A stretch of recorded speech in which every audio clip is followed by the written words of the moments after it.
Hello everyone, welcome to my YouTube channel. তো আজকে আমি একটা নিট 2026-এর জন্য খুবই ইম্পর্টেন্ট কথা বলবো, যেগুলো খুবই ইম্পর্টেন্ট কথাগুলো। তো যারা নিট 2026-এর জন্য প্রিপারেশন করতে চাইছো, ঠিক শুরু থেকে কিভাবে প্রিপারেশনটা স্টার্ট করবে আমি সেই সম্পর্কে কিছু কথা বলবো। তো মন দিয়ে প্রত্যেকে লাস্ট পর্যন্ত ভিডিওটাকে দেখবে, আর চ্যানেলটাকে ভালো লাগলে সাবস্ক্রাইব করবে, লাইক করে কমেন্ট করবে, শেয়ার করবে। এবং আমি গুগল মিটে পড়াই। আর যারা ফুল মক টেস্ট আমার কাছে দিতে চাও, অক্টোবরের 5 তারিখ থেকে শুরু হচ্ছে ফুল মক টেস্ট, 30খানা ফুল মক টেস্ট হবে। তো ডিটেলস জানার জন্য কন্ট্যাক্ট করে নেবে আমার হোয়াটসঅ্যাপ নাম্বারে, ইউটিউবে দেওয়া আছে হোয়াটসঅ্যাপ নাম্বার। তো সবার প্রথমে আমি একটা কথা বলবো যে কি করে শুরু করবে।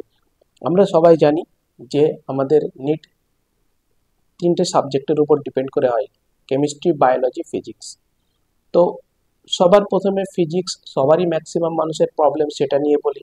সবার প্রথমে কি করবে, তুমি যেখানেই পড়ছো না কেন সেই টিচারের নোটটাকে ফোকাস করো, খুব ভালো করে নোটটাকে রিভিশন করো, নোটটাকে কনসেপ্টগুলো ক্লিয়ার করো। তারপর প্রিভিয়াস ইয়ারের কোশ্চেন করো। তারপর যে কোনো একটা স্ট্যান্ডার্ড এমসিকিউ বই করো, যে কোনো এমটিজি হতে পারে, আরিয়ান হতে পারে, করো।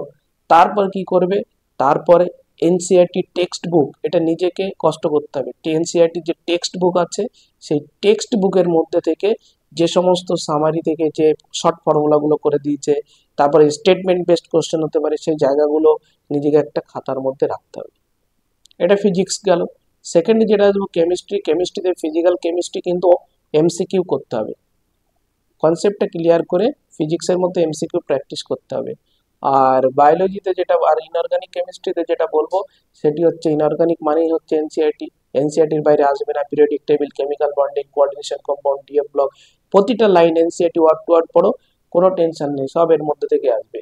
অর্গানিক কেমিস্ট্রিতে এনসিআরটি পুরো একদম অর্গানিকের রিয়াকশনগুলো পড়ো, যেখানে যেটা আছে, যত রিয়াকশন, নেম রিয়াকশন এক জায়গায় করে নাও, অল রিয়াকশন এক জায়গায় করে বারবার রিভিশন করো, কোশ্চেন প্র্যাকটিস করো।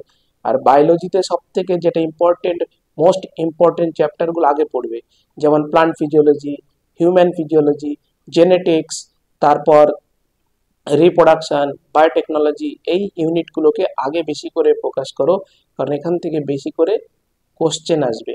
ঠিক আছে, আর বাদ বাকি তো তোমরা পারবে, এগুলো কনসেপচুয়াল চ্যাপ্টার, সেই জন্য এগুলোকে আগে পড়তে হবে।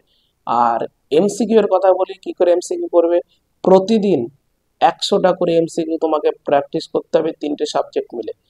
ফিজিক্সে 50টা এমসিকিউ করতে হবে পার ডে।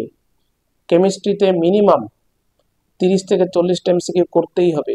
তারপর তোমার সাথে বায়োলজিতে আরো বেশি করতে পারলে ভালো হয়, টোটাল 150টা কোশ্চেন করতে পারলে ভালো হয়। কারণ শুধু থিওরি পড়লে হবে না, সাথে এমসিকিউ প্র্যাকটিস করতে হবে। আর একই জিনিস বারবার বারবার বারবার পড়তে হবে, রিভিশন করতে হবে। সেম জিনিস বারবার বারবার বারবার পড়বো, একই জিনিস। ঠিক আছে, একটা চ্যাপ্টারকে অন্তত 50বার রিভিশন যেন হয়, বারবার করে পড়তে হবে একই জিনিস, সেম জিনিস বারবার, সেম এমসিকিউ, সিলেক্টিভ এমসিকিউ বারবার, ওই একই এমসিকিউ বারবার করো, দেখবে তোমার প্রিপারেশনটা কোথায় গিয়ে দাঁড়ায়। তো কথাগুলো মেনে চলো, 100% তোমার রেজাল্ট ভালো হবে। এবং এইভাবে নিট 2026-এর প্রিপারেশনটা স্টার্ট করো। ঠিক, আবার পরের ভিডিওতে দেখা হচ্ছে। আজকে এই পর্যন্ত এই ভিডিওটা।